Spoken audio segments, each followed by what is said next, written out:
राज्यରୁ ଦୂର ହେବ ସାର ସଂକଟ 2027 ଡିସେମ୍ବର ସୁଦ୍ଧା କାର୍ଯ୍ୟକ୍ଷମ ହେବ ଅନୁଗୁଳସ୍ଥିତ ତାଳଚେର ସାର କାରଖାନା।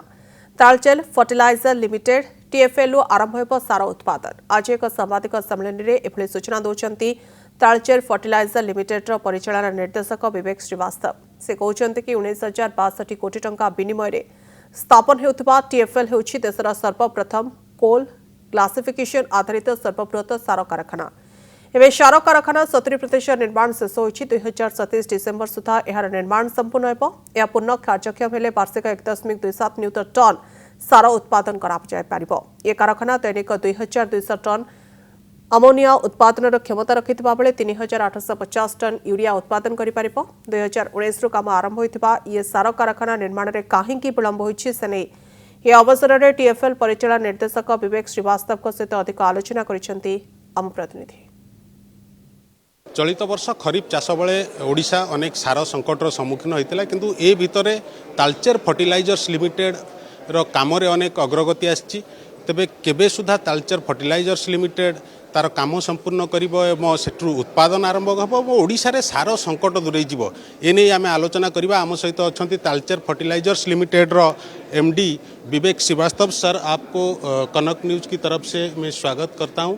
ये सबका एक अपेक्षा है क्योंकि रिसेंटली ओडिशा ने जो फर्टिलाइज़र का क्राइसिस देखा था वो कब तक दूर हो जाएगा, ये पहले जानना चाहिए कि तालचेर फर्टिलाइजर्स कब तक प्रोडक्शन करेगा और कब तक ये संकट टलेगा कि ओडिशा आगे ये जो फर्टिलाइजर्स का क्राइसिस नहीं देखेगा। धन्यवाद। ये जो हमारा प्रोजेक्ट है तालचेर फर्टिलाइज़र लिमिटेड, तो ये इसका जो बेसिस है वो दो बेसिस है।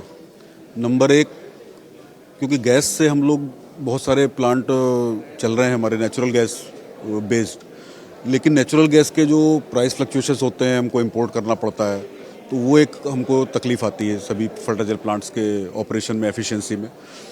और दूसरा, यूरिया जो हमको जो डिमांड सप्लाई गैप है उसको कम करना है। तो ये दो चीज़ों के बेस पे TFL प्रोजेक्ट का कंसेप्शन हुआ था, जन्म हुआ था इसका, revival of old Talcher FCI Talcher plant. तो इसमें हमारा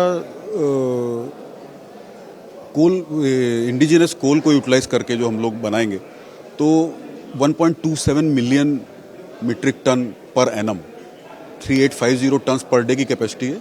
अगर हम पूरे साल की बात करें तो 12,70,000 टन यूरिया पर ईयर हम लोग बनाएंगे। तो ये 12,70,000 पर टन यूरिया हमारे इंपोर्ट गैप में से कम हो जाएगा, जो हमारा डिमांड सप्लाई गैप है, इंपोर्ट नहीं करना पड़ेगा।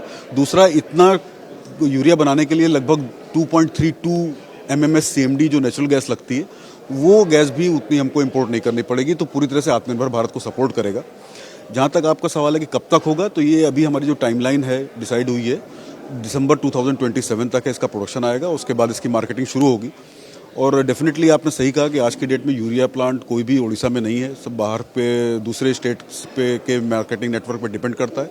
तो ये जैसे ही हमारा दिसंबर 2027 में प्रोजेक्ट चालू होगा और ये 12,70,000 टन यूरिया धीरे धीरे करके स्टार्ट में phase wise capacity ramp up होगी, लेकिन जो हम 12,70,000 टन यूरिया बनाएंगे तो ये पूरा यूरिया, इसका maximum part, almost all part will be, मतलब ये यूरिया की मार्केटिंग उड़ीसा में ही होने का टारगेट किया गया है। जैसे आपने बताया कि ये फेज्ड मैनर में होगा, ये जो प्रोडक्शन होगा फेज्ड मैनर, दिसंबर 2027 तक आपने बोला कि ये कंप्लीट हो जाएगा। तो फर्स्ट फेज में कितना यूरिया प्रोडक्शन होगा, ये आप इसके ऊपर कुछ अगर बता सकते हैं? फर्स्ट ईयर में हम लोग 60-70% उम्मीद कर सकते हैं और विद इन 2-3 ईयर्स ये पूरा 100% पे रैंप अप हो जाएगा। जमती आम जहाँ शुणुले विवेक श्रीवास्तव सूचना देते तालचेर फर्टिलाइजर्स लिमिटेड जे ये कोल गैसिफिकेशन बेस्ड देशर प्रथम कंपनी जी कि यूरिया प्रोडक्शन करिबो एवं 2027 डिसेम्बर सुधा यार कार्य संपूर्ण होबो तापर ही एठिकार चाषी माने एठारू